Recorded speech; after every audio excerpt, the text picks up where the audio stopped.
Dior Forever Skin Correct Concealer has been a holy grail natural everyday under eye concealer for many of us, myself included, because it truly looks like skin. It's hydrating, flattering, and it wears well all day. It's perfect if you have mature, dry, or textured under eyes, so of course they reformulated it. As soon as I saw this was available, I grabbed it. I've been testing it out and comparing the two. I've had many messages asking me if I was going to review this new version, and here we are. I am very invested in finding out how this compares to the previous version because I've gone through several tubes of this. This is my most used everyday skin light concealer, so I want to know how this compares, and I know many of you do too. Welcome back to my channel. Welcome if you're new, and let's talk about this newly reformulated Dior Forever Skin Correct Concealer. Let's talk about packaging and pricing first. The bottle itself is the exact same size and shape as it was. The glass feels the same. The cap feels the same. It even has the same logo on the top. And the ratio of the glass to the black area is the same, even down to the silver rim.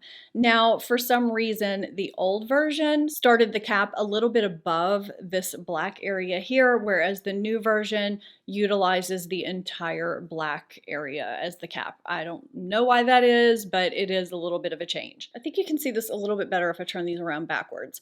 So the new version looks like it starts the product a little bit higher, and so that makes it seem like there may be less product in here, but both contain 0.37 ounces. However, it looks like there has been a $2 increase since this new reformulation.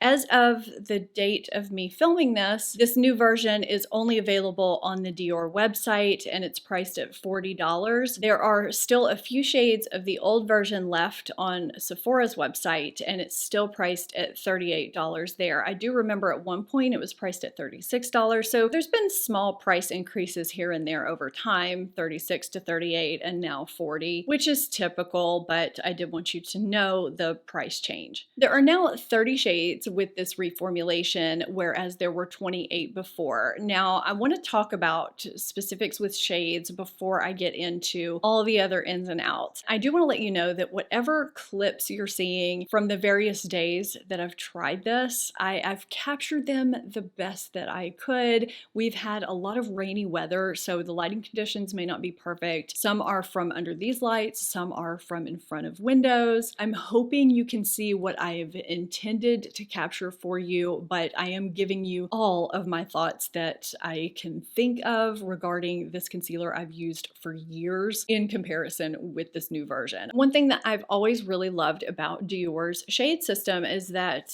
no matter what level you are, you can choose between warm, neutral, or cool. I previously used shade 2N under my eyes when I first started with it, but it was a little bit too warm. I remember thinking that about the old shade range. It just seemed like there weren't that many cool shades. And for the discoloration under my eyes, I cannot go too yellow or warm. It just kind of makes me look sick. But I ended up wanting something a little bit more brightening, so then I changed to 1CR and reserved 2CR for my face.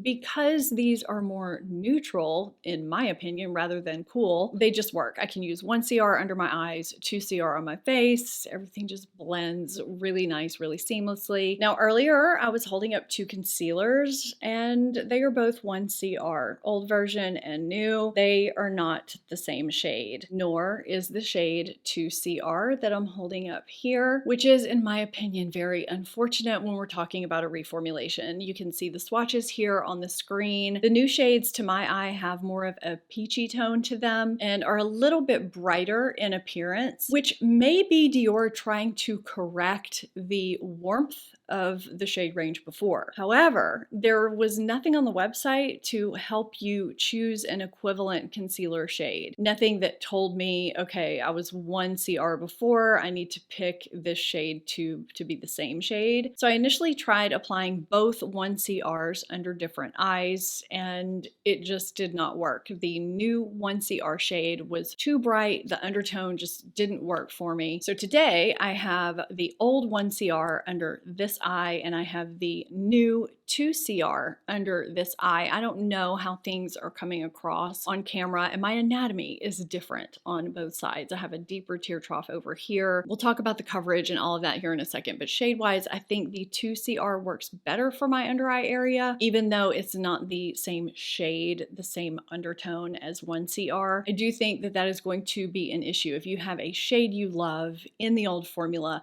finding the equivalent shade. Now, depending on when you watch this, you may be able to go see these in person, swatch them, find your shade. Because this is so early, these are only available on the Dior website. So I have not been able to do that at this point because there are still just a few shades of the old version on Sephora. The new version is not there. Let's talk about the texture, the consistency. So both of these have a very creamy texture. That's one thing I really have always loved about Dior Forever Skin Correct is that it blends out so easily. It's creamy, it's hydrating. I do think that the new version still has that quality, but it does feel a little bit thinner as I start to blend it out. That's something I didn't really notice on the first day. It felt pretty much the same, but the more I played around with it, the more days I played around with it, that became a little bit more apparent. That's another reason why I very rarely do first impressions, because sometimes you just don't notice things. Maybe I was sleepy the first day, I don't know, but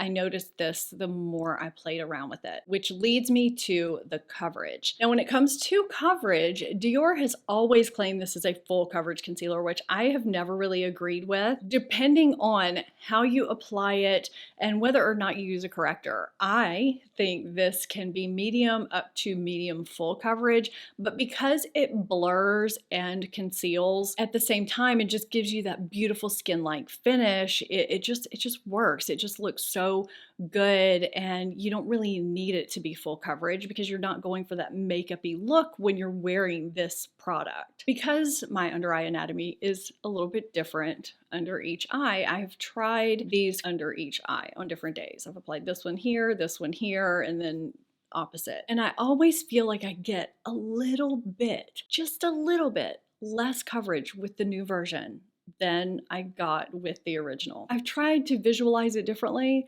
but that's just what I see. I don't know what you're seeing here, but what I see in person, and when I've asked other people what they thought, that is the verdict that I get. From the beginning, I have said that the original Dior Forever Skin Correct was one of the most natural skin-like concealers I've ever used. You could wear it with no makeup, and you can, depending on how you apply it, fool people into thinking you're not wearing concealer because it just blends in with your skin so seamlessly. Of course, a lot of that is shade dependent too. It's also very flattering, as I said in the beginning, on dry textured under eyes. It's hydrating, it doesn't dry you out. One of the main reasons that Dior Forever Skin Correct became such a holy grail daily concealer for me is not only because of the adjustable, buildable coverage, but also because of the flexibility with it in terms of it looking so much like skin. I don't know if that made sense at all, but that coverage that I talked about a while ago makes it really flexible, right? But you add on top of that how skin-like it looks, you can really fool people into thinking you're not wearing concealer if you don't have makeup on, you just want to cover up dark circles or a couple of spots. If you blend it out well, people can't tell that you're wearing concealer.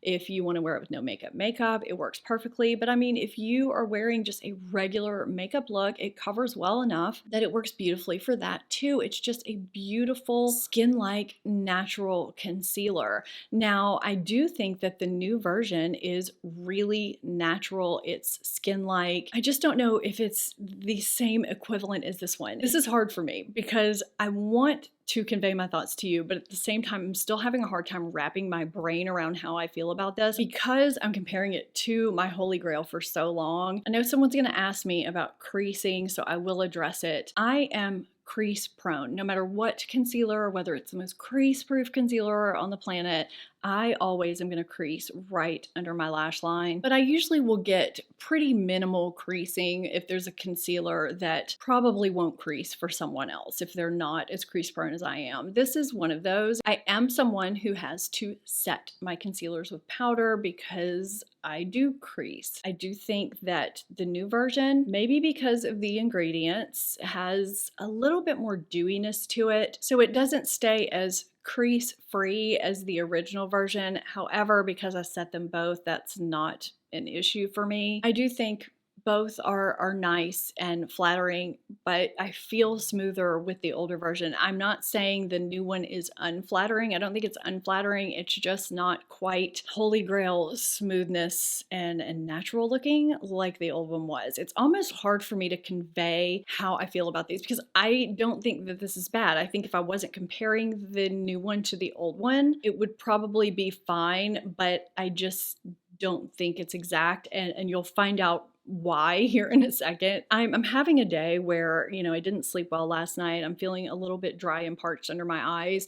So I don't think this is a great day for me to be showing you these, but I do think, or I feel like I look a little bit more smooth, hydrated, natural under this eye than I do under this eye, which to me is odd because this is typically my bad under eye. Again, I don't know if that's what you see. Now, we have had some 95% humidity days lately. It's been very, very humid, and this new version has lasted and looked really nice all day, just like this one. The old version was supposed to smooth, moisturize, and improve complexion. It had wild pansy extract. Now, I cannot find my original source for this anywhere where they stated the specific reason for the reformulation, but I do believe it was to add more natural origin ingredients.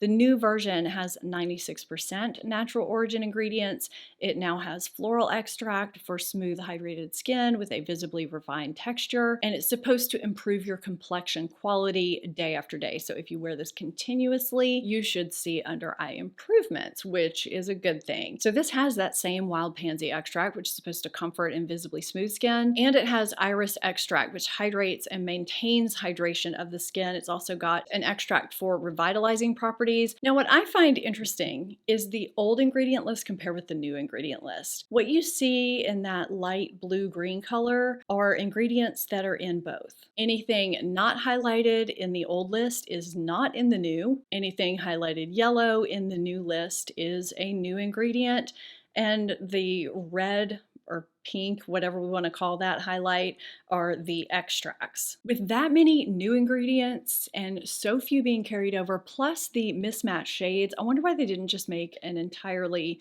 new concealer. I mean, I get that this is probably where the brand is wanting to go with the natural origin ingredients. I wonder how I would feel about it if that concealer was never in my life. I'm obviously being extra hard on this because I have a difficult under eye area. When I find a holy grail, I tend to stick with it, and now that holy grail is gone, I think what I'm going to do is use this exclusively as my daily concealer over the next month, unless I'm testing something here or there, and come back to you in my February favorites and fails with a solid update, maybe even earlier, I don't know, but I wanted to give you the information I had thus far, give you my thoughts because I have been testing it out and I've been getting a lot of questions. I'm picky when it comes to concealers, and I knew I was going to be extra picky when it came to replacing a holy grail favorite. I just am a little bit confused on this one, and partially it's because I love the original so much, but this is not 100% an equivalent in my mind anyway, and that's where my verdict stands right now. I review a lot of concealers and foundations and face products here on my channel. If you want to see more concealer reviews, check out these videos right here. I hope you found this video helpful and enjoyable. If you did, give it a thumbs up and subscribe if you're not already. Thank you so much for watching. I'll see you next time. Bye.